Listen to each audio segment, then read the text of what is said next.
Welcome to the Microsoft Security Insights Podcast with your hosts, Franklin Grimberg and Edward Walton, where we discuss Microsoft 365 security and Azure security news and products. Oh, by the way, Frank, we need to get like an ending audio thing Recorded for our podcast. February 23rd, 2022. Welcome, Frank. Welcome, Rod. Welcome, Trevor. Oh, welcome, Brody. Right. Yeah, I forgot about Brody. Forgot about Brody. Bro, man. Oh, man. Trevor, thanks for coming back on, man. I mean, we love having you so quickly. I have to tell you, Trevor, I think you should update your LinkedIn to say overachiever. Yeah. Because when you were on the podcast 2 weeks ago, you know, when we give you something to dig a hole for yourself, we say, hey, what's the least valuable product out of the four? And your buddy Joe, you know, we give the shovel to Joe. Joe's like, I'm not answering this. Gives it to Trevor. Trevor's like, well, let me tell you about Defender for Office. And we have to spend the next half an hour for him trashing Defender for Office. I even had to cut it out of the podcast. I'm so glad you did. Podcast would have been way too long. I'm like, this guy digs the deepest hole for himself. So yes, you're definitely an overachiever. Welcome back. Now it's back in the podcast, so we feel good. Yeah, thanks. I will make a revelation is that it pains me to do it. MCAS is no longer my favorite stuff. There's no such thing as MCAS. It doesn't exist. So Microsoft Cloud for Microsoft Defender for cloud apps. There you go. Got it. First try. What's your favorite now? Who? MDI. Edward. I'm not going to give you satisfaction. Yeah. MDI. Plus, there's a bunch of good stuff. But Joe is going to come back on. Will not steal his thunder. He wants to come back on and talk about it. Well, Trevor, thanks for coming back, man. Hit on the last show, very to the point. But before all of that, congratulations on the promotion. Thank you very much. I appreciate it, my friend. It's overachiever. Grateful, man. Grateful. those mid-years are tough to get at Microsoft. So Frank and Rod and Brody, I need our cut, right? You got promoted by virtue of this podcast. You know, you got promoted right after that, right? Like, oh, okay. The timing was incredible, man. Yeah. Straight up, I think I did this because it's part of my contribution thing. I'm like, I help co-host a podcast, and I just got promoted last week. So I was like, and congratulations. Right. You know, I don't want to slight Brody. Congratulations to Brody on the promotion.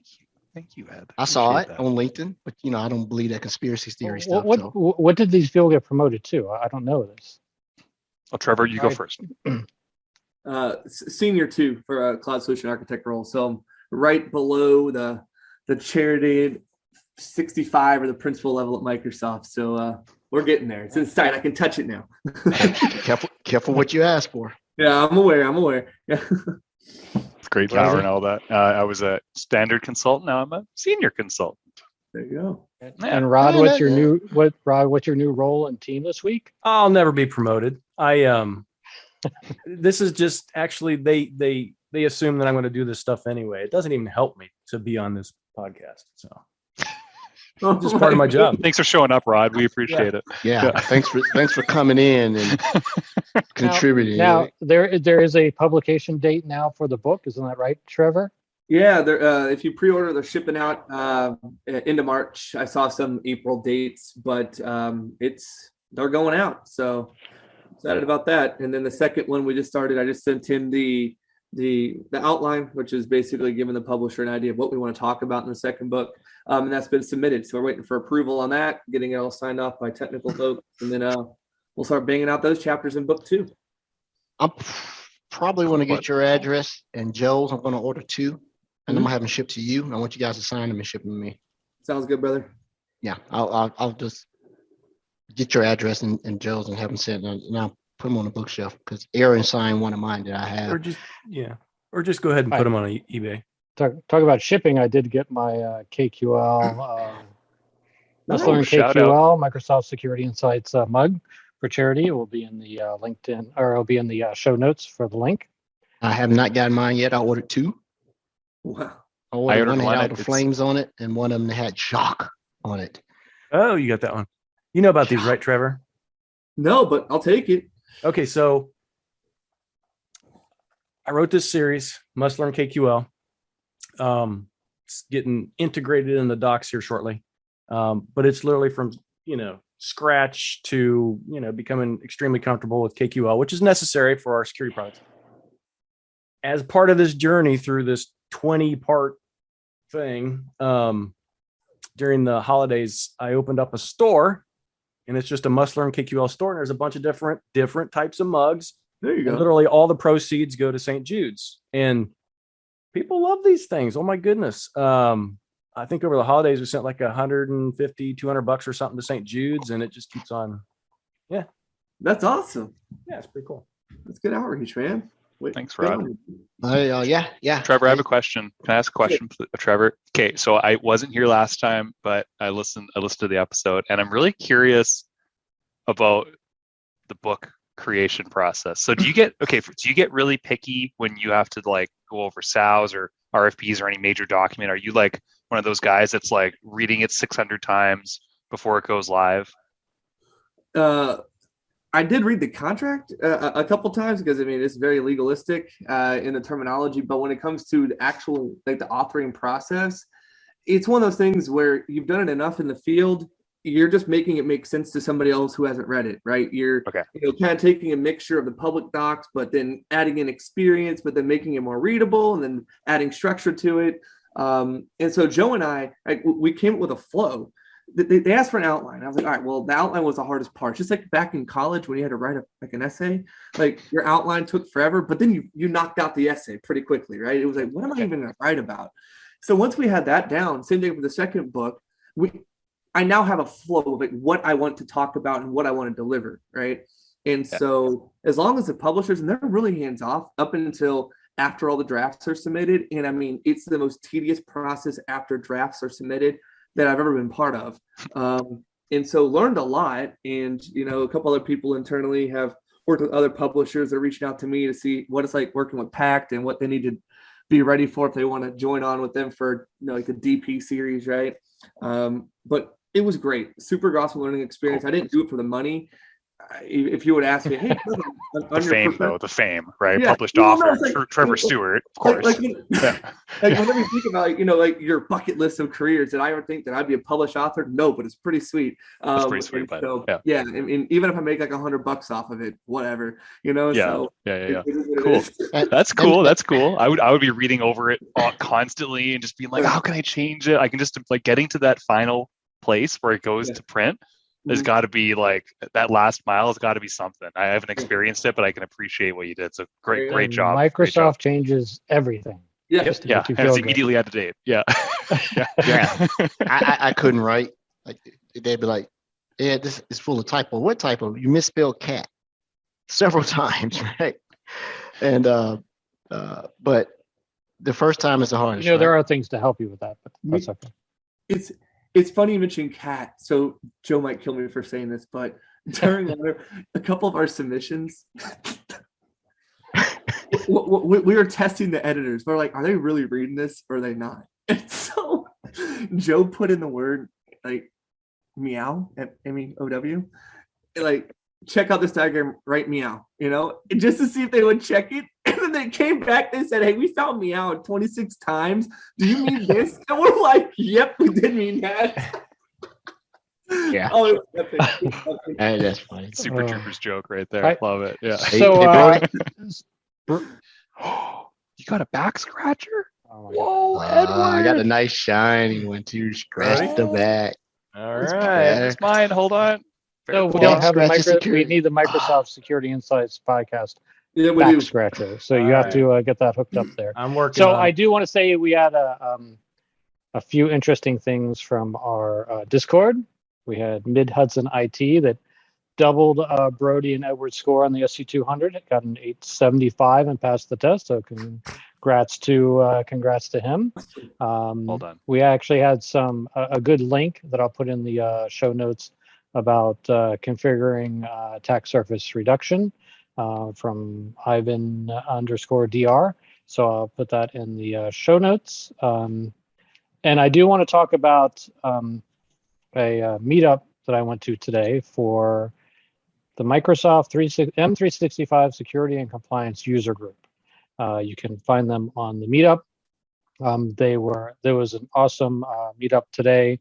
They had two speakers. The first one was Graham Hosking on Priva, the privacy management side, and Matthew Levy on securing Azure, my top 10 best practices. So that was actually pretty awesome. So if people are not attending their user group, I sure hope they do. But it made me realize two things. The first thing is that, Brody, you're compliance, right? And you have a sense of humor. One of the things I do, sure. And you have a sense of humor. Have you ever done SharePoint before? Oh, scare! By the way, I was speaking to a leader in our organization, and he called it ScarePoint. So I'm going to be using that from now on. Yes, and I mean, as a Microsoft employee, SharePoint's a wonderful platform. It's not something. Have you implemented? Because what I found these people. What do you mean implemented? Like from bottom up? Yeah. Like brand new SharePoint Online instance? Yeah. No, I usually come in when it's like, okay, we've got this, and now we need to apply sensitivity labeling, access rights management, that kind of thing. No, I haven't done a straight up implementation. I've honestly avoided it in my career. I've moved away from productivity to security, and so I come in now and I help secure platforms like SharePoint, Teams, etc. So. What I found was that SharePoint people don't have a sense of humor. We all know that, right? Correct. And now I'm thinking the compliance people that came from SharePoint, they carry over not having the sense of humor. That's the first thing I realized today. The second thing is the second speaker, Matthew, who did an awesome job. Afterwards, we were all kind of talking. He goes, do you listen to this podcast name, whatever, security, whatever? And it wasn't our podcast. Well, we just got to get the word out, But I was about to say big shout out to Matthew. I know him. Not now, Matthew. I knew ya. So I'm like, no, I don't listen to that one, but I do listen to the Microsoft Security Insights podcast. And but here's the sad part. So Joking aside, is that you have somebody that's talented, that's into this field, knows this stuff, and he was not listening to our podcast. So we have to ask everybody that listens to the podcast, so please let everyone know about the podcast, so we can build the base, because we can't have awesome people like this not listening to our show. But the more important thing was, did you invite them on the podcast? I did later on LinkedIn. Always be selling. Nice. ABC, always be closing. I had someone reach out to me asking to send them a recording of a Spark session that I moderated, and she's like, I love the podcast, listen to it all the time, I recommend it to everybody in my organization. She was a cloud security architect. I was like, so there was only like awesome. 2 people in her organization. I don't know, Rod. I didn't look on the org chart, but it was nice. It's nice to get an email. Now I feel famous. I'm almost like Trevor. One day I'll have a book, right? The bad news for Trevor is that 90% of the people that listen to our podcast are from the MDO team. So there you go. Yeah. And we gave them your address, Trevor. So enjoy the packages. Unfortunately, they have nothing to do with promotions. So I have one technical question before we get into talking Defender for Cloud. What is this Azure Monitor next evolution for the logs, Rod? You stole my question. So a few different things. And in relation to security, it's kind of important what we announced today from a Microsoft Sentinel perspective. However, Sentinel obviously is powered by Log Analytics, Azure Monitor. Prior to the release, and it's in preview, public preview, prior to the release today, you could store your logs for 2 years. That was the max in Log Analytics workspaces. Now you can store them up to 7 in what we call in SIEM world as cold storage, which it's not really, because you can still query this stuff at the same time. When you think of SIEM tools with cold storage and archive and stuff like that, you'd literally have to restore that stuff to even get access to be able to query against it. So it's always kind of live storage. It's just it's not active data. So it's going to be cheaper, a lot cheaper to store it that way. In the past, I think we've done a really, really good job of confusing all of our customers about data storage. If there's anything we're good at, it's confusing our customers about pricing, about all this stuff. But I think this is going to be a much better story and a much better solution because it's all integrated directly in the UI without having to, I've got to go to an event hub and I got to do this and I've got to look at the specific tables that I want, right? So it's all kind of built in. So customers can literally just go in and choose the tables that they want to store for longer periods of time based on whatever the compliance needs are and things like that. Additionally, we have some other capability that this exposes. There's some new search capability within Microsoft Sentinel. So currently, in the past, it's literally just instantaneous in the moment searching, for advanced hunting and threat hunting and stuff like that. And for our analytics rules, of course, this new type of search allows you to search across massive amounts of data, just kind of set your search and go do other things, come back, and your search job will be done and it will produce all that data that you were looking for. And it's going to be really important and valuable to customers that have large, enormous seas of data, particularly for those that are taking advantage of this data archive and things like that. There's some other components to it. Export function built into Azure Monitor itself. But from Microsoft Sentinel perspective, those are the things that are really cool. One of the things that I definitely want to have a very deep discussion about, if not one part, but two parts, because I don't think we can get it all in one, is part of it's going to be technical, and part is going to be highly opinionated and scenario based, right? I'm getting more and more questions about why would I install this agent? My server's already enrolled in MDE. What logs on premise are valuable to me from a Microsoft perspective? Yep. They understand the correlation and analytic rules by bringing in, like Palo Alto for Fusion, Firepower, those things, like, because they want their IDS, IPS. But when I'm talking to customers, and I was guilty of this, I figured you deploy Sentinel, you put the agent on everything, all your servers and all this other stuff. And I'm like, no. And what changed my thought process was a previous guest who had that cool solution where they were doing it with Scum. So I had a customer that already had Scum everywhere. And they were like, we're not going to replace this. Yeah, we're not doing it. They were, and big shout out to Trevor for helping me with a issue that I had this week on how to offboard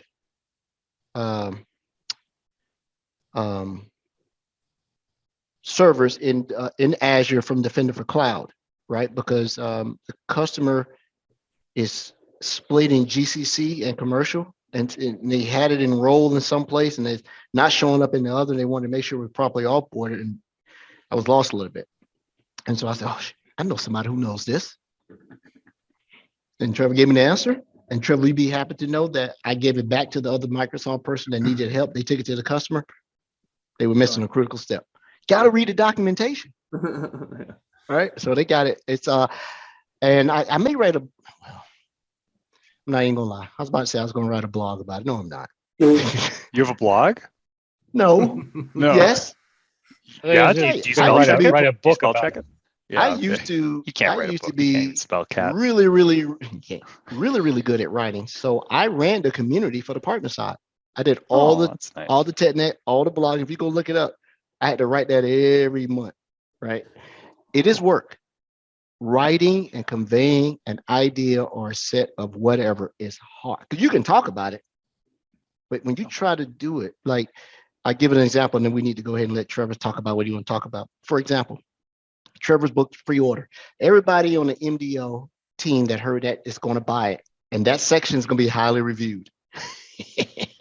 Highly reviewed. Joe wrote that section. I want to say Joe wrote that. So Yeah, I bet. Yeah, and they'll expense it. Wrong. That's probably why the MDO girl flaked out on us. Is Trevor here to talk about Defender for Cloud? Yes, he is. Oh, cool. Can I ask him a question? Ask him a question and then let him kick it off. Let's get going. All right. So Trevor, is part of what you're going to talk about today the public preview announcement of Defender for Cloud protecting GCP resources? No. Okay. Well, that got announced today, so that's pretty cool. Wouldn't you say, Trevor? I'll cue it up for you. Pretty neat, Trevor? Yeah, absolutely. Absolutely. Yeah. No, I think, the past couple announcements in regards to our ability to function in competitor clouds has been huge. I got a lot of customers in the retail space right now who have AWS footprint for whatever business or technical rhyme or reason, right? Likewise in GCP, ORI, OCI, etc. And so, yeah, I think it's fantastic because, we're constantly having conversations around security posture management. The workload protection is a bit different, but everybody wants posture management, right? And so it's a fun entryway conversation to say, hey, I understand you have other tools that have to hook in very complicated manners. And you feel like you're hopping between clouds and portals to get the same stuff. It's like, bring it all into here, right? Right. This is how it is. It's like, it's a click-through process in the portal that as long as you have the authorization, you can make the connection, which is awesome. And so Defender for Cloud is probably one of my, and it might be because I used to work with a huge healthcare / retail customer of ours that everybody knows. And I had to get, almost intimately close with this product. And then specifically with what I'm going to, start talking about today on this podcast, the underpinning Azure policy elements here as well, right? It's one thing to go in and show the value or show the dashboard of Defender for Cloud, walk through it with the customer, either in a prospective manner or in an actual commit and consumption manner as well. But it's the operationalization piece, which is always a question that come back to me. Microsoft is fantastic that a lot of this is automatic. Hey, it's great that we got radio buttons and checkboxes and drop downs, and wizards. We don't want to know a thing. We just say do it, and it kind of works. And then it's but then what, and then whenever we're talking about the posture management side, which I'll get into here in a moment, one of the first avenues that, our STU members or A2 members or even some of our CSU members kind of use as an entry point to open up the conversation is Secure Score. And whenever I'm reviewing that, you're probably not shocked to hear the challengers that are on the call from the customer that immediately point out one recommendation, tell me why they don't trust it and the reason why they don't trust it. And the conversation can either be completely halted depending on who you're talking to, or you understand because you've been there in the field, right? And you can walk through how to make Secure Score your de facto score in Azure first. And then, of course, we can expand it to AWS and GCP through Arc, on-prem, etc. Right? And so it's fun. And this was my favorite chapter in the book, to revert back to that too, right? I think we got 60-something pages just for Defender for Cloud from both sides of this tool set. And it's fantastic. It's we went as far on this one project I was on. We had a ton of Microsoft involvement from a leadership standpoint, likewise on the customer as well.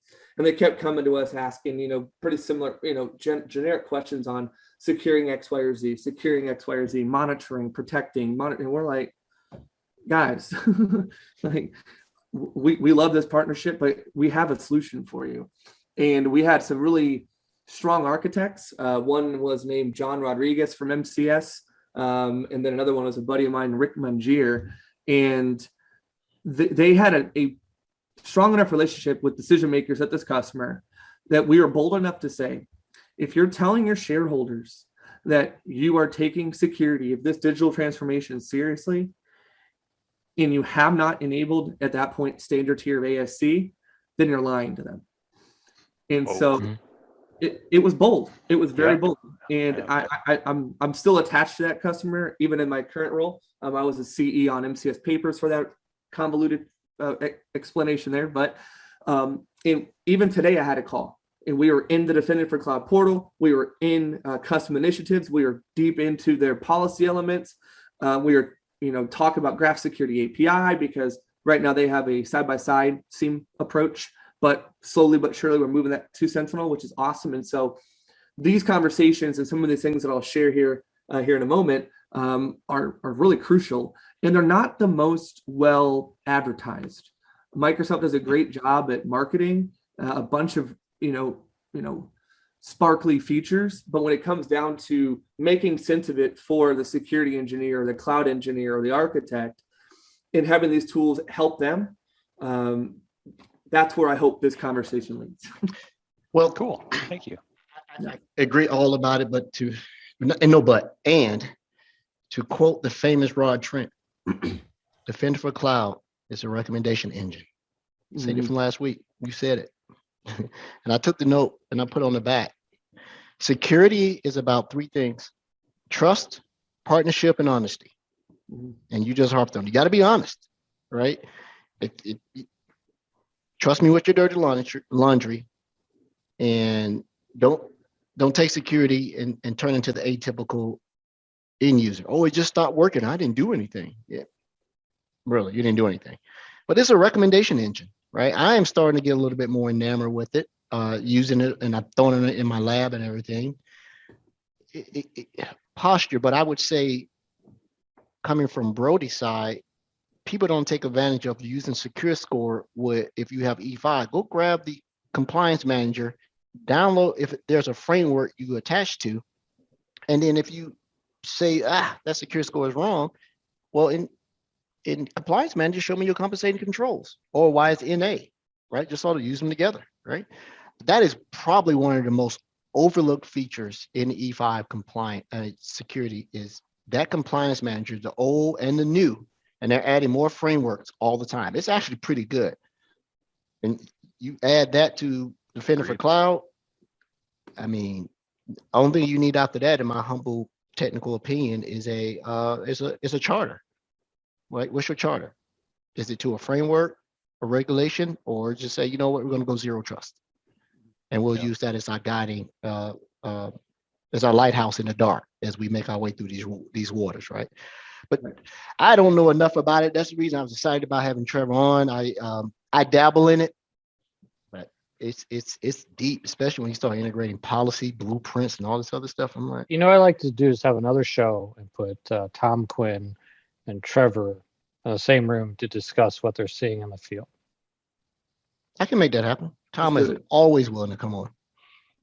Well, to Trevor's point, I know what a lot of us are seeing in the field is organizations that are multi-cloud, right? It's just there's nobody's in one cloud, right? Oh, yeah.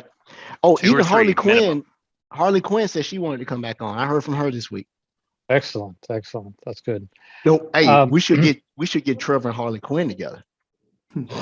Trevor's just got to come on every show, I guess. It sounds like. So Trevor, if you don't know who Harley Quinn is, she's one of the previous guests, and she goes in. So go look for an episode with Tom Quinn versus Michelle Jackman. Let's do it. Yeah, just count me as an auto yes. I'll always make a 4:00 slot work. So now I want to get some clarification here, because what I'm seeing on the street, there's a lot of Defender for Cloud is the old Azure Defender. Is that true? Yes. No. No. Wait a minute. That's a loaded question. Defender for Cloud, I know for a fact, was Azure Security Center, but Azure Defender talks about a complete subset of other things. And then Azure Defender turned to Microsoft Defender. So what people say is that the enhanced security of, well, go ahead, explain the to from situation, Trevor, because it's driving me nuts when people are out there talking about this, because they're basically saying Defender for Cloud is the old Azure Defender, which drives me nuts when they say that. And I can't get people to think differently about it. So can you explain the old, the new, how it's related? Yeah, sure. I mean, whenever I talk about Defender for Cloud, I always make the joke on every call. I don't care if it's overdone or not. I'm like, whatever we choose to call it this week. But you might have heard it, Azure Security Center, then Azure Security Center standard tier, and then Azure Defender or Azure Defender, which was the paid version of Azure Security Center. So we went from Azure Security Center with Azure Security Standard tier, which is the paid version. The paid version then moved to this thing called Azure Defender. So you still had Azure Security Center, which was a cloud security posture management. You had Azure Defender, which was the cloud workload protection, formerly known as the standard tier of Azure Security Center. But realistically speaking, Azure Defender gave you no cloud workload protection. Not without paying. But no, because you'd have to go out and get Azure Defender for SQL or Azure Defender for storage. Yes. So realistically speaking, Azure Defender was just kind of the portal to those other products that you're actually paying for. It was the umbrella title, correct? Yeah, I would agree with that. And so now it's just Defender for Cloud, and then we have our subsequent 4, different source types as we're aware of. So naming always been a fun concept. Yeah. It drives me crazy is that now people say there's Defender for Cloud, which is the old Azure Defender. It's got the free stuff, and then there's the enhanced security features. They don't even bring up the fact that it's like that you have to enable all these other things to actually get the cloud workload protection. They actually think that everything is just cloud workload protection under the enhanced security features. Right. That's the other thing that drives me nuts. Yeah. I don't even know what enhanced security features are, but I'm not second guessing Trevor. I just went to the docs and I looked at it. It's not a technical thing. It's the marketing people, right? Yeah. So they decided just to uniform by eliminating the word Azure, change it with Microsoft. But you're right. It's not the same. And I only know the difference because of them in Sentinel. The connectors are named correctly.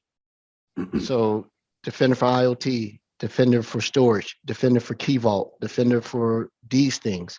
So I know that, okay, I get it. Defender for Cloud, posture, recommendation engine, and then if you have these other workloads, right? So it's threat protection. Yeah, marketing people, man, trying to explain something. Mm-hmm. Believe it or not, the highest area that Edward scored on his SC200 was the Azure Defender area.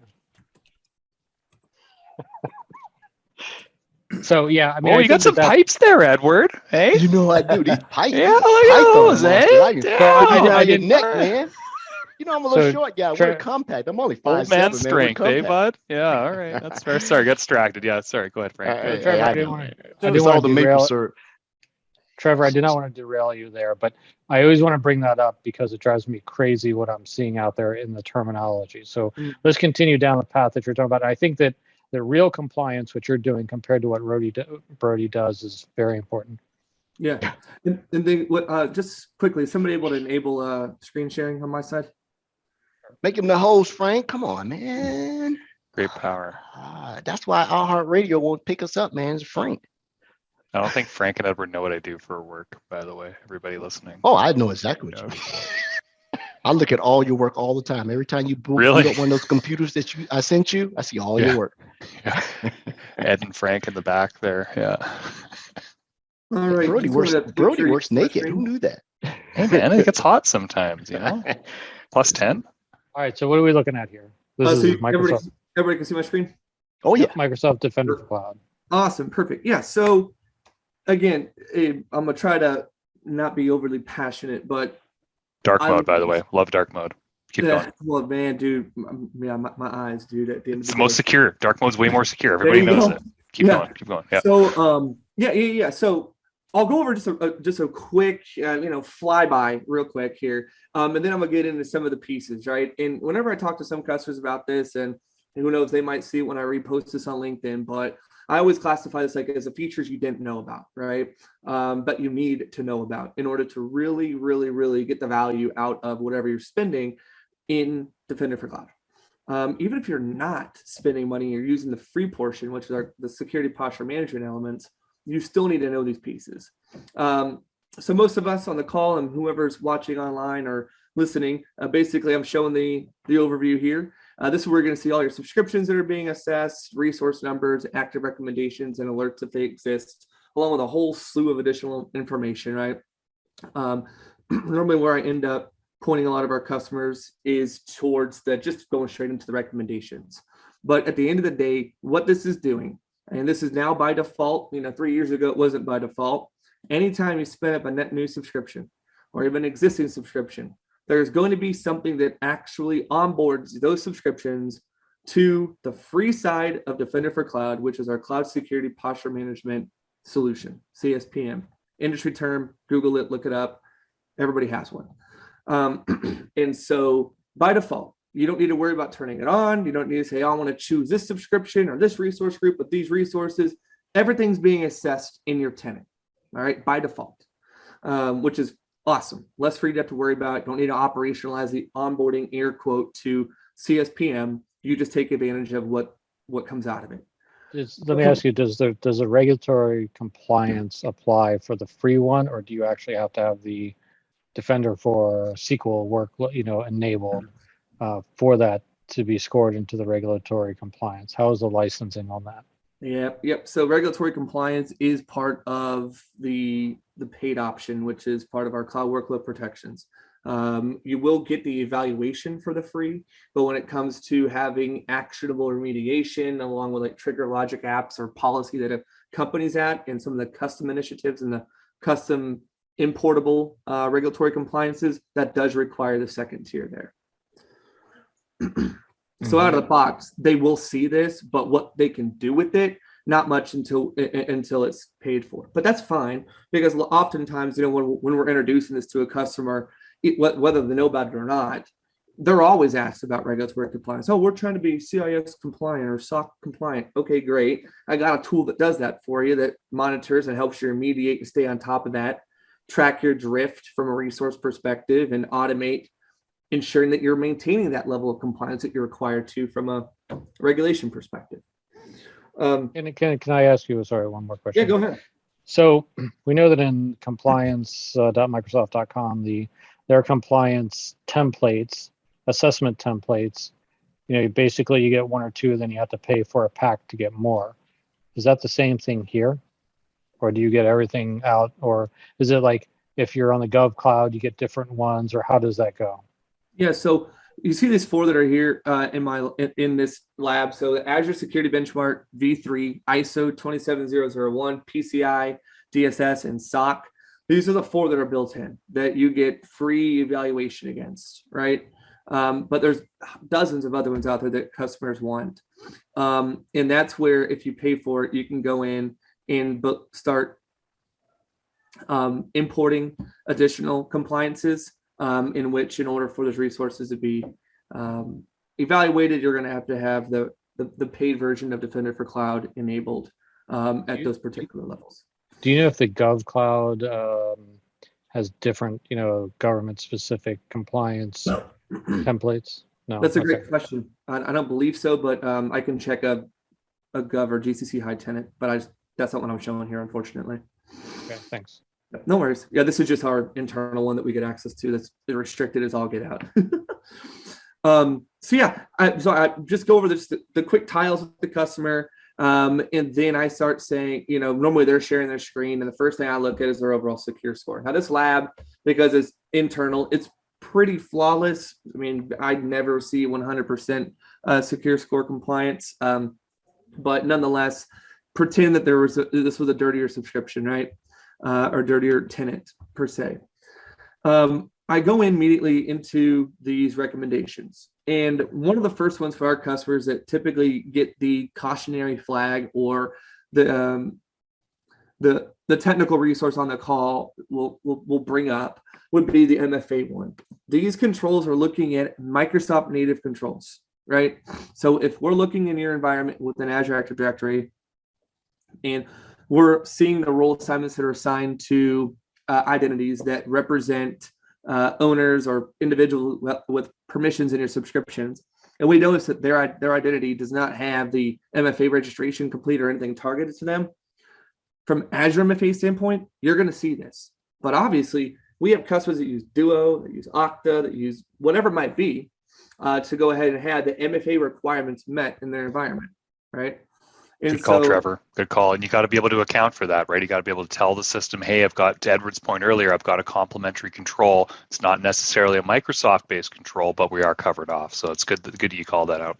Correct. This is the first one because, I mean, it always shows up, right? I haven't had a customer call where this wasn't hitting on impacting their score at least a little bit.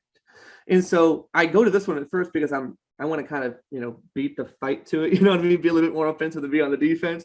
So I immediately bring this up and I ask about MFA, I ask about what do you use internally? What are your requirements?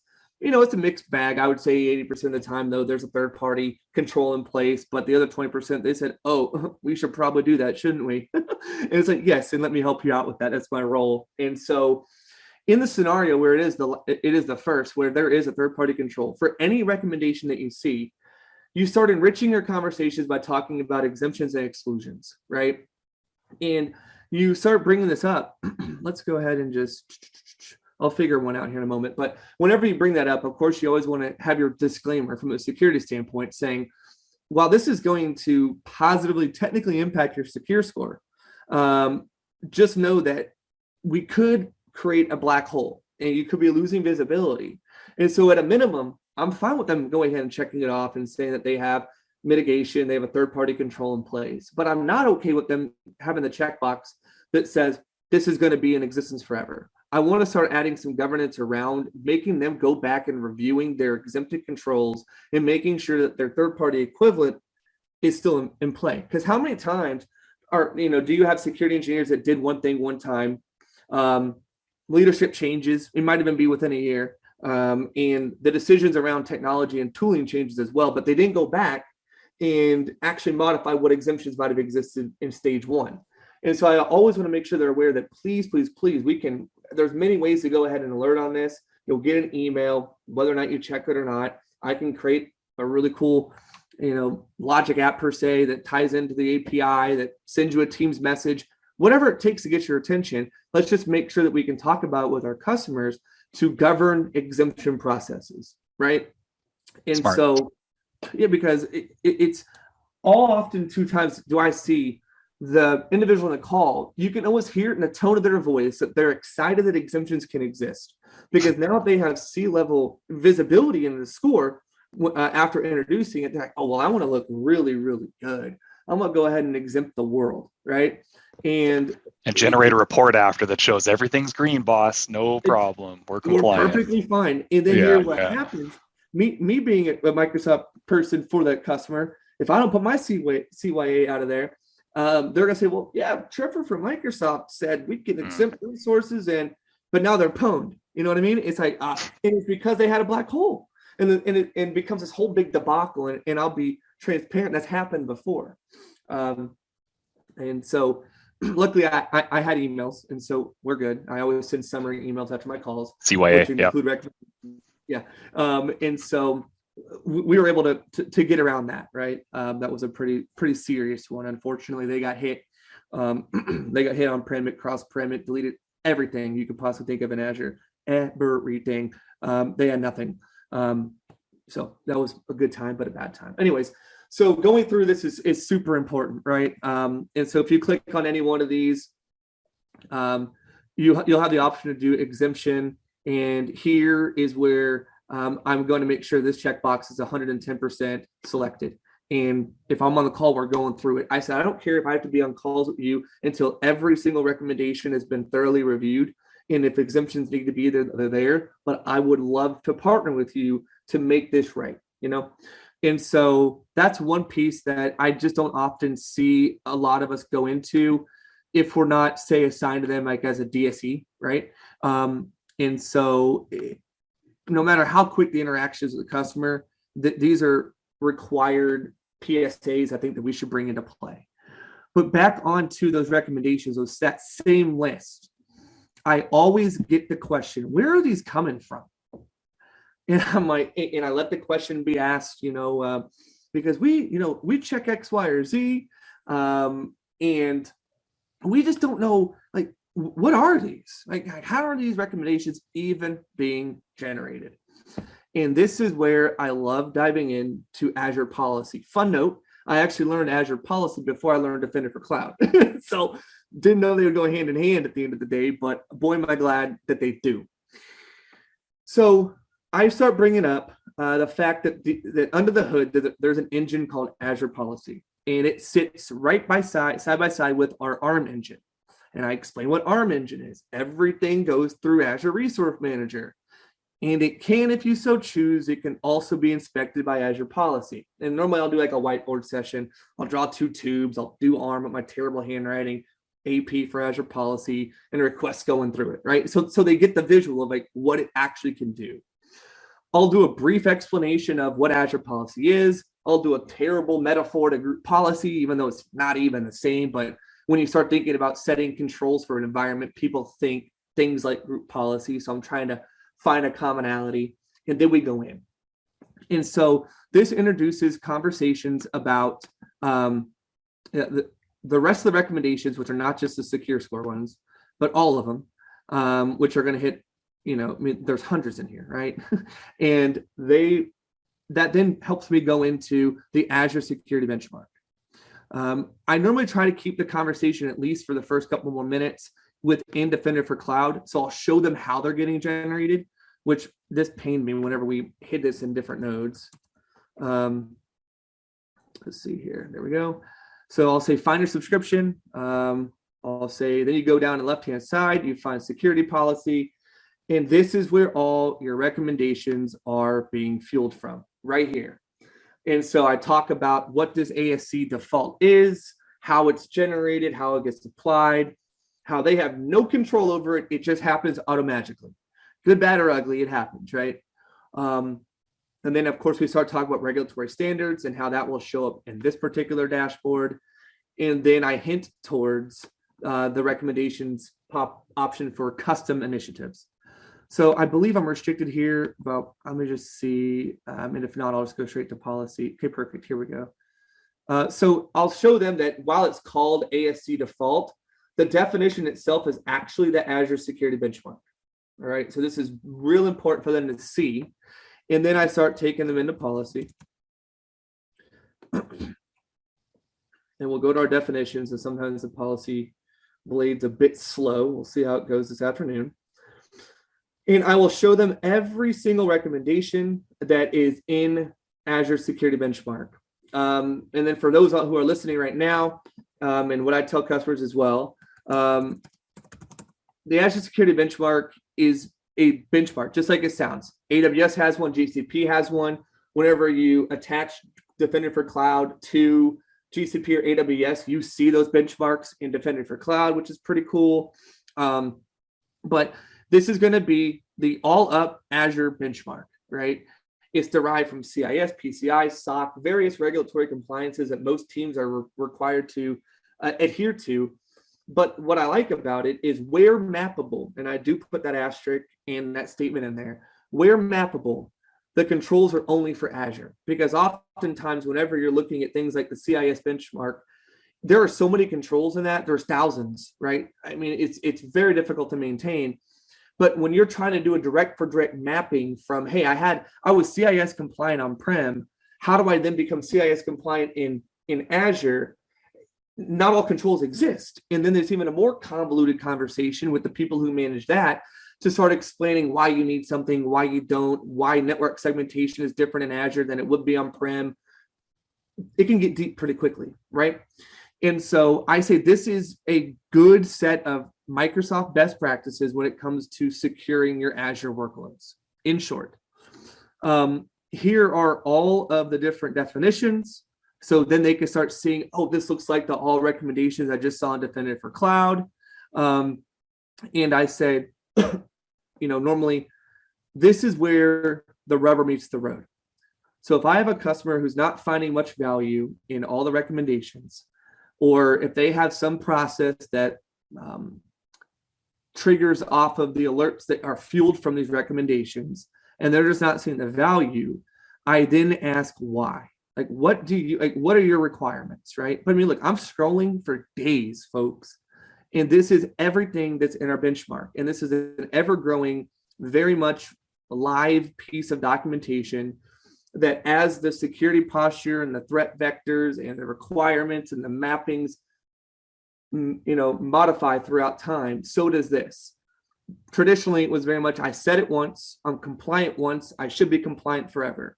That concept and that thought process has got to go out the window with the cloud because it's always evolving. And so these recommendations, these definitions that are in this grouping, which is called an initiative, will always change to match the continually evolving security best practices for something like Azure. I'll pause. Anybody on the panel have any questions so far? The other big part that drives you crazy is that I'm seeing this more and more, especially with people adopt this stuff, that the security people are not necessarily the people in charge of the cloud. And they might not even have a representative over there because security folks cause friction and I can't meet my deliverables, right?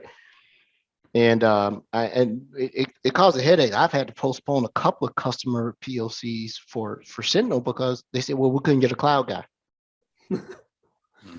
I sent you a document with the permissions necessary. They wouldn't give it to us Mhm. because a lot of these people they're not PIMing and they're giving everybody GA, Mhm. which is what Defender for Cloud is going to flag. Like, dude, you got 72 GAs. Yeah. What are you doing? Classic. Yeah. The most I've ever seen sorry, go was ahead. 40. Jeez. Yeah. That's a lot. That's a lot. Yeah, Trevor, you bring up a good point, man. Like, the dynamic nature of what we're operating on deserves dynamic ruling and detections. So it's not static. It can't be set and forget. I think that was a huge point you just made. And Ed's right too. You got to be able to like account for all these roles and whatnot. And that's just a part of the ever evolving detections and recommendations of this. And so it's great to hear that it's not just here's something we invented one day, Microsoft side. Are you compliant? Great. People are constantly working on the Azure Security Benchmark and all these initiatives, right, Trevor, to ensure that they're up to date according to what the standard is out there. Yep, that's correct. And then once I show this, right, the gears of the engineers and sometimes the architects of the call start going. They're like, oh, okay, got it. So this is really what's fueling all of that. And then the next question is, all right, well, hold on. How do I modify it? And so when we start talking about the built-in recommendations that come from this benchmark assignment, an assignment is nothing more than the equivalent of you linking a group policy object at your domain root would be kind of how I look at that, right? So once it's been linked or assigned, which happens automatically without you having to do anything, these recommendations they're starting to be evaluated. And then you get that information in Defender for Cloud, right? Oftentimes I have a customer that wants to have those be brought into their SIEM. That's fine. Don't know if I would always recommend that. I'm cool with alerts, but I don't know if I always want the recommendations to keep popping in. It's kind of noisy. But we start talking about what I need to know from you, the customer, right? What were your compliances on-prem? What are you required? Who's an ITGRC? Like, talk to me. Like, the more you can equip me with how you need to operate, what you need to be measured against, the more I can make this make sense to you and you get the best out of it, right? And so this normally starts tailing into a lot of deep Azure policy pieces, which is okay. I'm always fine if my main goal with the customer is for them to get the most value out of Defender for Cloud, and I got to take a decent detour while still going that direction with Azure policy, that's fine with me. Is how do you start analyzing what's in this and then either disabling, if you so choose, something that's in the default assignment, or duplicating or creating something custom that means more to you. So if there's 160 different controls in this benchmark, which I don't even know the real number, I'm just throwing something out, and only 60 of them mean something to you, awesome. But it's also 60 plus some stuff that maybe might be built into Azure policy, maybe needs to be created. Even more awesome, right? At least I know, because when you start looking at the background of Azure policy, for those who don't know, is that it was really actually mainly intended to be used by folks who are concerned about, cost billing, showback, naming conventions, allowed resource types, a lot of like air quote cloud governance, right? But 3-ish years ago, more and more controls started being introduced into Azure policy that are security related. And I love that we made that pivot because it's huge. There are hundreds. I mean, hundreds. And we have custom ones, built-in ones. Custom ones are from my lab. But if I just went into the where are it? Oh, sorry. Oops, my bad, guys. If I were to go ahead and filter this out just by the built-in ones, well over 300 different policy definitions, right? And so when I start talking to teams, all right, cool. So you have 60 out of the 160 that you want. Cool. We're going to go ahead and group those into customer name security benchmark, right? And in that customer name security benchmark, we have those 60 policies that mean something to you. Fantastic. What else do you want to look at? Let's start making that happen. And so I always ask, well, just if it's, let's say you want to do something with Event Hub, cool, follow me. Go on in here, start searching in the root here for Event Hub. And let's just see what we got that's built in as a policy type here for Event Hub. Any of these fit the bill? Yes or no? Oh yeah, we want that. We need that. We definitely need that. Click and add. Click and add. Now you have 65 different policies in customer name security benchmark, right? But then there's going to be a point where they're going to have a requirement that does not exist as a built-in option. Don't fret, no big deal. Being able to create custom policy definitions, either going out Googling and banging it, finding some smart person who did this before you, bringing it in, or figuring it out on your own, loading up VS Code. I always recommend having the Azure policy extension added to VS Code because it helps you authoring tenfold much quicker. Because one of the harder parts of doing custom policy is knowing where the policy aliases are, which a policy alias is basically an enforceable like resource property, right? So it can be down to, allowed subnets on a resource that's allowed to talk to that. Like that allowed subnet has an alias that policy can inspect and enforce. And if you don't know it, like how are you going to figure it out without going through every ARM template of every single resource in your environment? Don't worry. Azure Policy Extension VS Code does that for you. So you can bring up a resource that you want to go ahead and write policy to, and it tells you all the aliases that you need to know about. And it's really awesome.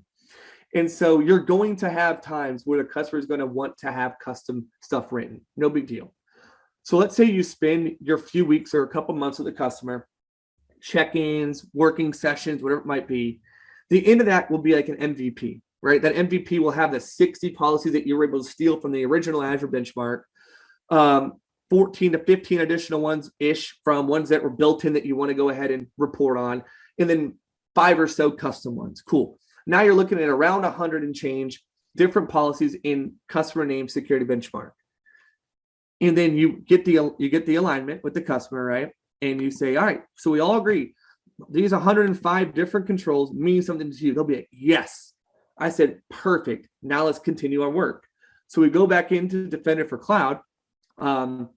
We find our subscription. There is a way to do this at a higher level, but it's programmatic, which is fine, versus having to do it here in the UI. So I'll go into my subscription in this example. I'll find it, go back to security settings or security policy settings here. And then I will talk to them about custom initiatives.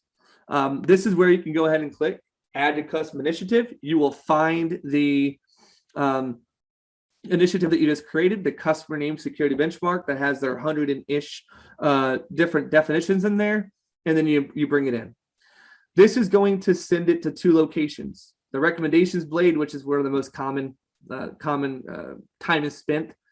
And then also if you wanted to, because there's also a way to have your own custom regulatory compliance initiatives, it can be shown in the regulatory compliance dashboard as well.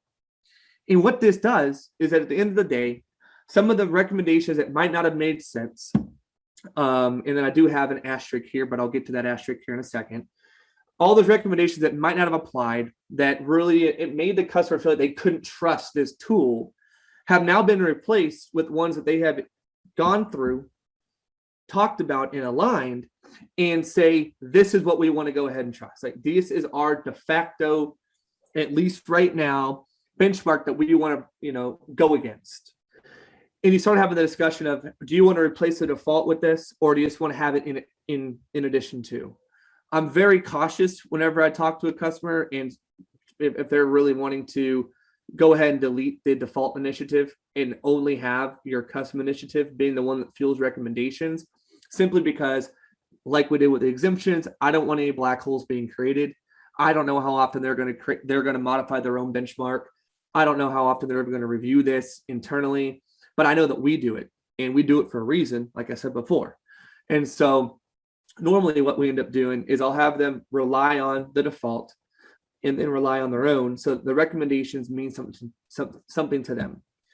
Another thing that's coming through, which I'm excited about, is that the ability to have custom initiatives and the policies underneath it actually impact positively or negatively the secure score that they're seeing. That's coming down the pipeline. It's not yet there. It's in development, which is cool. It's in private preview, so some customers can sign up for it. I hope I don't get in trouble for saying that. Normally, preview should be fine. Yeah. Can you adjust how the current recommendations affect the scoring? Can you adjust the score weight? That's correct. Yeah. Which Okay. is awesome. Yeah. Yeah. That's because cool. or else you might have something that looks at similar controls, right? Well, which one's more important? So yeah, all that. So I'm thrilled for that because I always take customers down this path, and I recommendations are what they're looking at, but I always try to make Secure Score a fun like game to make security kind of cool.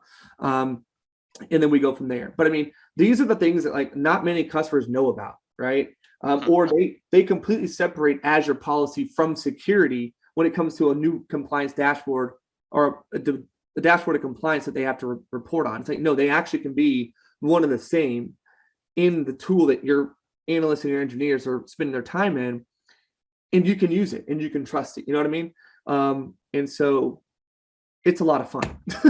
Cool, Yeah. bud. Yeah, I can tell you're really passionate about it, and that helps. I love how you want to gamify it. That's really cool. Hey, do somebody in our Discord asked, Coldius asked if recommendations, Azure Security Benchmark recommendations, other recommendations, do they also apply to workloads that are enabled through Azure Arc? So things from on-prem or from other public cloud resources? Yeah, so that yes, for Azure Arc enabled, let's say, yeah. So let's say you have a VM that's onboarded. Yes, you will have the recommendations applied to those resources as well, which is good. Yeah, which is another reason why I love Arc. And I was going to ask Rod, but maybe I'll ask later on. We're making the difference between the ALA and the AMA agent. We're trying to collect security events from on-prem resources. And I love that change mainly because it brings Azure Arc into the equation, which is huge. You know what I mean? And so Azure Arc is super underutilized from the field from what I'm looking at, but I love it. What you get out of it, that monitoring the insights, the controls, the single pane of glass that I'm doing air quote for you folks that can see me, it is very useful. It's these toolings and these methodologies that exist that you've been accustomed to. You can then get that same type of workflow for your Arc-enabled resources as well. So, Trevor, you should ask me about Arc and AMA afterwards. I plan to because a lot of my customers have the legacy agent, and I'm having conversations with them on this will soon be deprecated because it says so in our docs. What's it look like to migrate over to the AMA? And what are the ramifications of that? I know high level, but I love to pick your brain on that, man. Yeah, 2024, by the way, so not anytime soon. Good. Okay, cool. Yeah.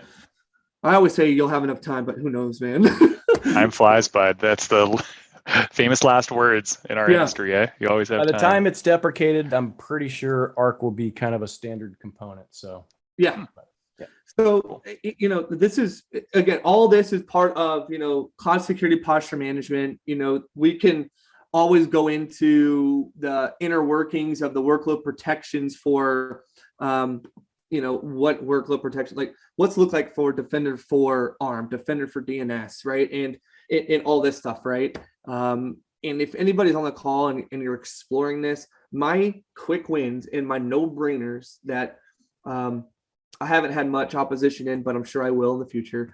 When it comes to, all right, I have so many different third-party products in place that do what we classify traditionally as workload protections or threat protections. Why do I need Defender for Cloud? It's like, well, okay, I hear you on that. I really do.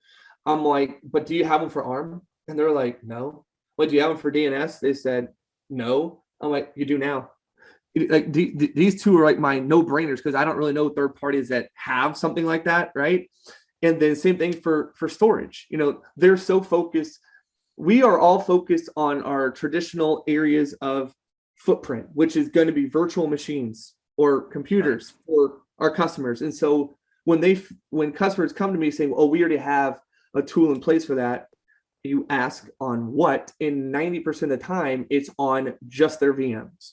And so you start showing, hey, I'm fine. I will not try to persuade you, even though I would love to, on putting Defender for Cloud for servers, right? And what it comes with, because it's not just EDR. You get your just-in-time VM access for Azure-related ones, and that should be expanding to clouds as well. Network control, application control, network map, integrity, everything you see down here comes with that. But I understand you have a tool that you work and you trust with. Great. What about your storage accounts? Nope. Okay.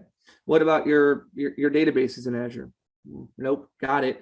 Resource manager, half the time they forget that even exists, right? And so you've got it on the screen right here. What about containerized resources like Kubernetes, right? There's a defender for Kubernetes now for containers. So, yep, and there used to be for container images, registries, and then containers.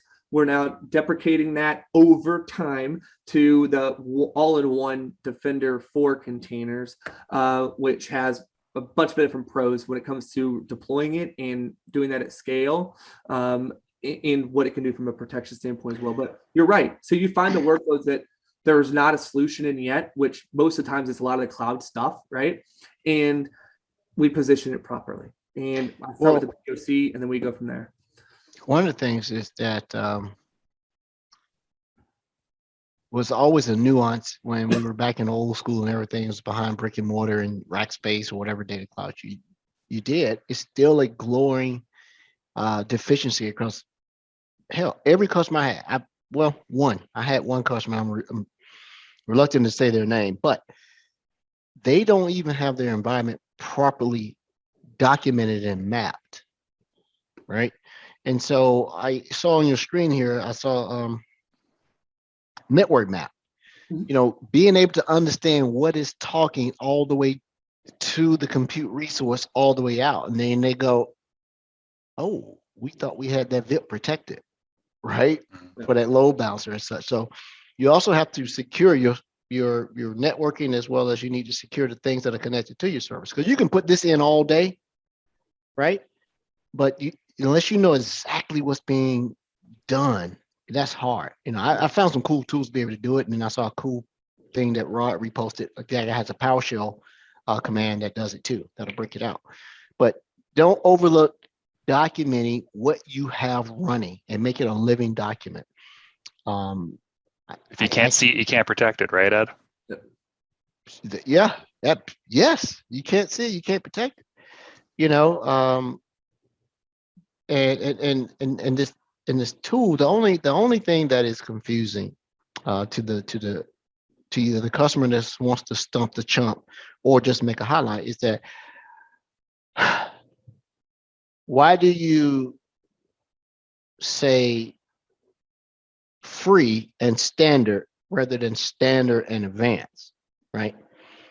And then that has always bothered me. I said, why are you calling it free and standard? I don't know, man. Because standard sounds so basic. Well, I don't want standard protection. I want enhanced protection. I want premium gasoline. Let's do this. DDoS, like DDoS basic and DDoS standards. Like, oh, come on, man. Now, yeah, DDoS basic and DDoS. What was the other standard? It's the basic. Yeah, that's fine, right? And the free is fine. It's the next thing up that does it, because Akamai does it. I came from the CDN world, right? So they have a basic, they have a middle, and they got one that will break the bank, which is probably why we stopped using their stuff. But yeah, those are just some of the things that when customers go in, and we are probably overlooking one of the things I know that is a pet peeve for Franklin. Oh, what could it be? We need to go in and make sure before you ask customers to adopt the technology to understand technical egos. They are often reluctant because they don't know the product. So why aren't we skilling them in advance? Put them in a class, getting somebody to come in and just do it for them and give them this. We always want to go to the POC and sell. But if I'm a guy, I'm like, man, I don't know this. I mean, and so rather me admit that I don't know, I just go, oh, this is dumb. This is the worst product ever. I'm not using this. You just don't know it. I think that this area here has not been covered well in the certification courses out there. SC 200 was not really set up for posture management. That might be changing in the future.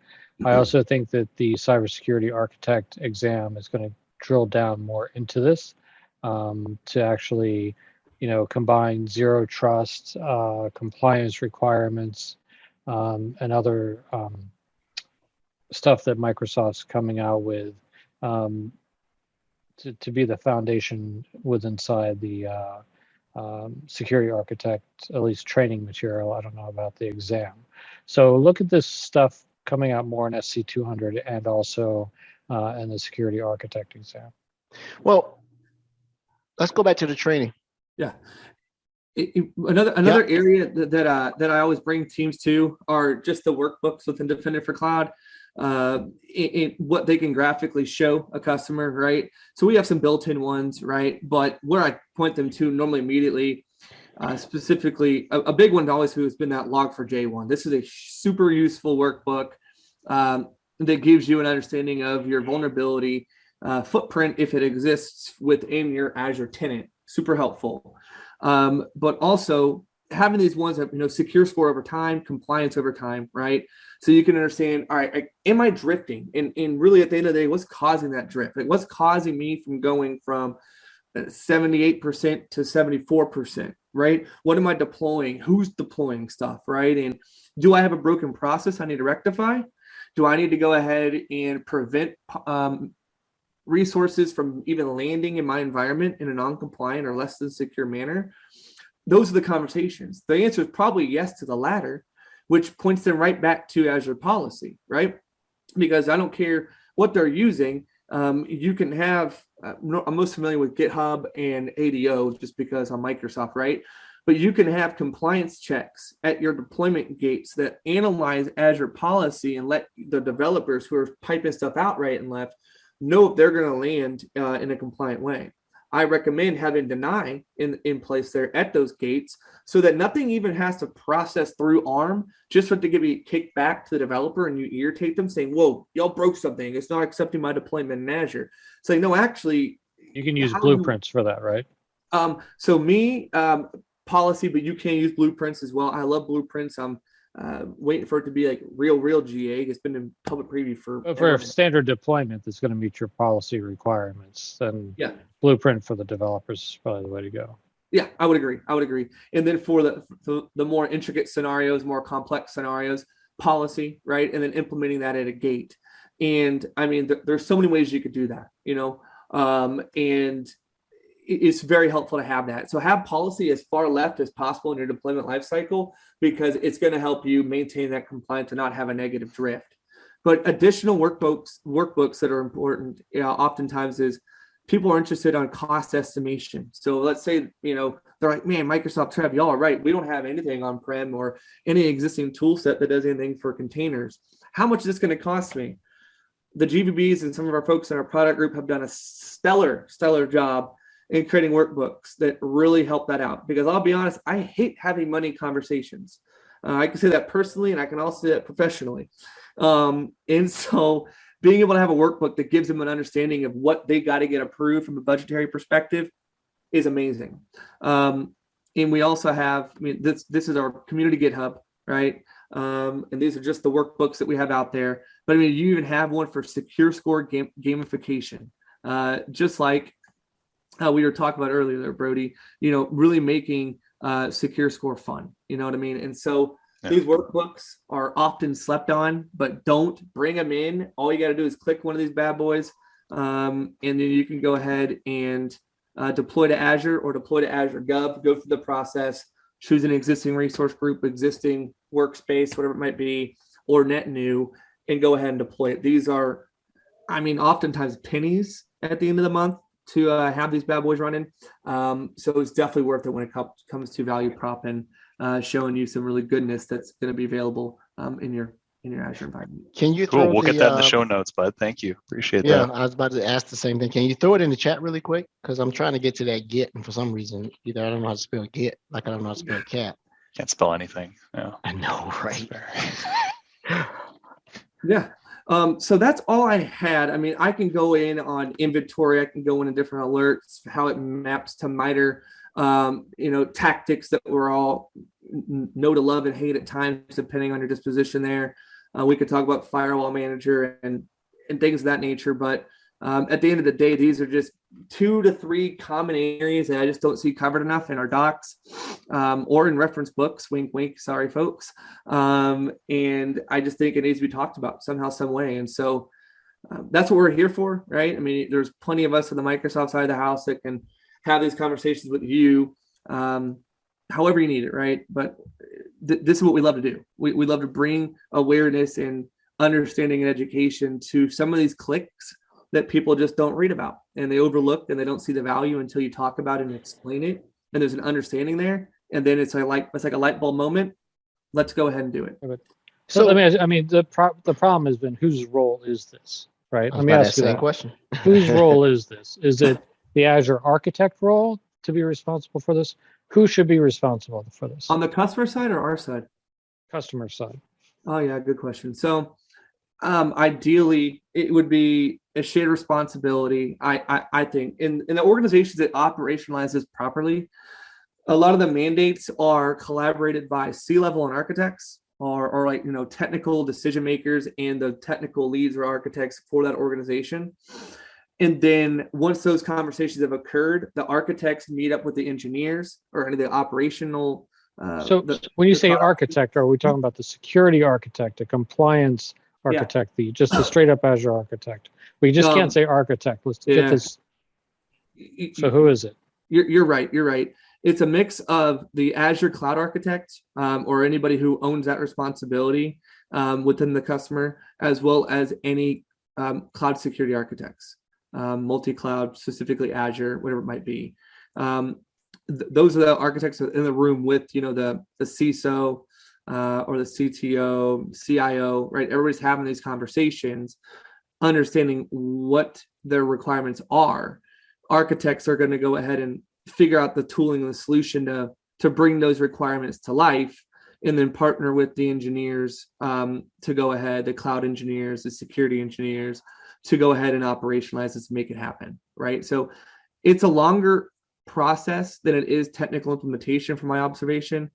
One customer took over a year, but they are a huge entity to really get a firm grasp on this, to get everybody aligned, and to have processes in place through automation, so that you're doing everything as code, and all the way down to reporting, ticket management through ServiceNow, the whole nine. It's a big feat, right? So to go ahead and to own and to manage, but the part two of that is this. Brody gets asked to do a lot. Franklin does, and I definitely do in my role, right? Sometimes people want to group all of these security products into one thing and try to find that unicorn of an employee. I mean, you're ill-served if you try to find that single entity. And I know some that can do it all, but now you run the risk of burnout. And the biggest thing is, you don't want to pay these people, right? You seem to be wanting to pay people who have singular skills that are super proficient, rather than ask this flying unicorn ninja cat that's supposed to know every Microsoft security thing, all this, and sit on both sides and straddle and act this. I do see, I scour the job posts and everything, and I put keywords in, from you guys, and I see the respect coming, that they're looking for this and this and that, and you can get a job like that. But when you go ask somebody, say, hey, well, how much you want to make? I want $250. You don't pay that. Facebook hit me up, and $250 was the ante. That's the starting salary of what they're trying to do in that metaverse, right? They need a security team for it. So it is also problematic in the skilling of the applicable people and building up skill set through company-sponsored maturation and investment in that individual, and then paying them, because if I have to struggle for minimum wage being relative, right? And I now have passed the SC 200. I got verifiable experience. I've done a few projects. I'm out. So that's a security risk. Getting skilled guys like you, Trevor, and Brody, and Frank, and Rod, you always got to be knowing he got 1 foot out the door. 1 foot out. We lost a very good guy off our team. So Trevor, let me ask Trevor this. Is this an SC200 skill that should be taught in SC200? It should. I mean, it falls under the tool set that SC200 covers, but I don't feel like the SC200 goes deep enough in this. Right. It doesn't now because there's Azure Defender versus Azure Security Center at the time that SC200 came out, right? Yep. So let's say the cloud security posture management and dealing with compliance. Do you think that's an SC200 role? I do. Yeah, because this would eventually roll down into somebody who represents security engineering or security analyst somehow, some way. All right. And I respectfully disagree. Go ahead. And the reason I disagree is I believe that these that. things are too broad, and that exam should be more of a composite exam, and you should have the SC 197, 198, 199, or 196 that measure these individuals. But if you're skilled enough to pass the 200 as a composite exam, I think if you're going to keep packing this SC 200 to the point where it's going to make sure that the person that passes it knows what the hell they're doing in some form or fashion, or they got good short-term memory. Yeah. My thing is this. I think it should be based on roles. It should be based on roles. These certifications need to be based on roles. We've talked about compliance tonight. That is not an analyst role. That's an engineering. You say you call it architect. I call it security engineering, right? Somebody that's doing that back architecture and stuff like that, keeping that stuff. EZ500. Yeah, exactly. So compliance, some of this other stuff, I don't think belongs in SC200.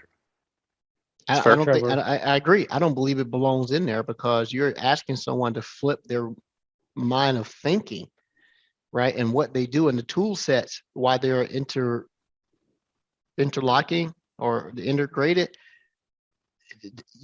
You have to flip your mind from doing one thing. Hell, Sentinel in itself is hard. I start looking at the stuff in it, man. I'm still trying to scratch my head. I'm messing with these notebooks and I'm doing some stuff. And I'm like, I don't, and do these things. I still think that the SC200 is about to become too big. And if you keep piling requirements into it, you'll have a very, very solid, hard as hell exam, CCIE lab or written. But you're going to have a low adoption rate of people who want to go in and test their skills against it because think about it. The M365 stuff, you can probably find someone who's super skilled at it and they can do all the stuff inside the unified portal. Then you introduce Sentinel. And then now you're telling them, hey, security and compliance, hey, man, that's part of the risk group. Why am I doing this? That's the risk analysis group and the auditing group. Well, we bought it in E5, so you have to do it. All right.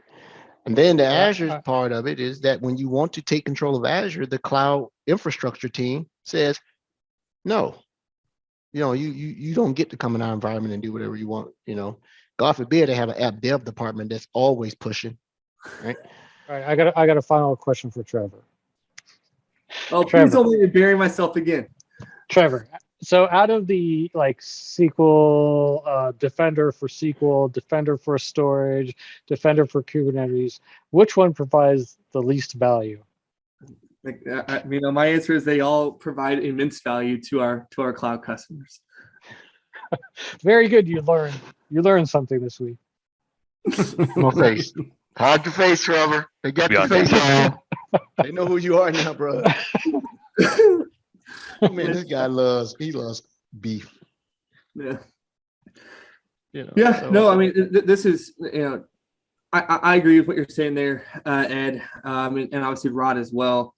I just think it does need to be something in an exam. I think that would be awesome to see how it's numbered, how it's, aligned. Don't really care at the end of the day, but I think this is valuable stuff that if you're a cloud engineer or cloud security architect or whatever it might be, insert role here. If you pay attention, if you are independent for cloud, if you are then responsible for the policy and the recommendations and the secure score and all that, something has to be measured somehow, some way, which everything's security, right? If you're implementing this infrastructure, you're in security, regardless if you're on the security team. So if you want to properly bring this stuff up and have it align, you need to be reviewing this as part of just standing this up in the first place. It shouldn't have to be like a separate team that comes in. It should just be a part of what you do when you bring this stuff up. It needs to be secure from day one, right? Not a bolt-on, but like yes. So I think AZ500 could become stronger in this, and I think the security architect exam is going to dive into this hopefully deeply. Awesome. Well, it's features are coming out faster than updates can happen inside the scaling measurement, tests that are out there. Let me sort of validate my point here. If it was all the same, why do we call it security and compliance? Right? They're totally different things. Brody has a totally different job from what I do, right? We have some overlapping skill sets, right? Because we both have been told to go do it on either side. This is back to the exam. This is nothing with the product, Trevor. This is just back to the way we measure skills of someone. And we're just so senior, it took me, a couple times to get the SE 200. One time, I don't think I would have passed the first time anyway, but it messed up my score. And the second time, I really studied for it. Then you got talented people like Brody who go in the first time and knock it out, right? But that's not your Joe. Love the product, love this, that, but the external validation of trying to get certifications that are in line to what's really practical. Yeah. I hear you. And half of the stuff they're going to measure in Defender for Cloud anyway. Think about it. I scored the highs on that. I know nothing about it. And I scored poorly on Sentinel. Poor. Like, are you even in security was the answer at the bottom. Are you in security? Last question. Well, you know what my wife says? It's not about what you know. It's what about you need to do to pass the test. Well, right? So, in the end, that's just it. So when's the cutoff for your SC 300 for you two? What is? It's mid-March, right? Mid-March. No, that's next week. March 2nd, brother. Mid-March, I thought. Right. Yeah. Oh, I thought we said the 16th. March is only 10 days. So yeah, mid-March. No, I think it's March 9th was the show that we're going to talk about it. So. Oh, I thought great. It was March 2nd. No, March 9th sounds good to me. I'll March go 9th back sounds and great. listen. I think it was March 2nd, but. Yeah, that sounds weird. Well, why don't we just call it March 9th? It may just be Everybody me and wants Ed to on give that. old Brody a mulligan and a handicap and everything, right? Ed, you're just, so much smarter than me. I know you're gonna beat me anyway, so you might as well just Edward let this already go to took it in March 9th. December. He already, he's already got his point from December. What are you talking about? He took it back then, man. Great. No, that's awesome. He did. When is the deadline though? I kind of forgot about it. Well, it's either one of those 2 days, 2nd or 9th. We'll let Franklin go back through the notes and listen out, and we'll put it out there. Because if it's the 2nd, you need to get hot, brother. Yeah, I know. Thanks, calendar. Dad. I'll work on it. I like your new camera angle, by the way. What made you switch it up there, Ed? Stupid laptop overheated. I told Franklin my main laptop is dying, so I'm getting everything moved over to the new Surface Studios. All right, guys, we got to get out of the show. We'll stay on, but we got to get out of the show. It's got to show. Yeah, Ed's I wife's hope going to come down and everybody's beat him. enjoying the new outro of the podcast. So Thanks, until everybody. next week. Yeah. Take care, everyone.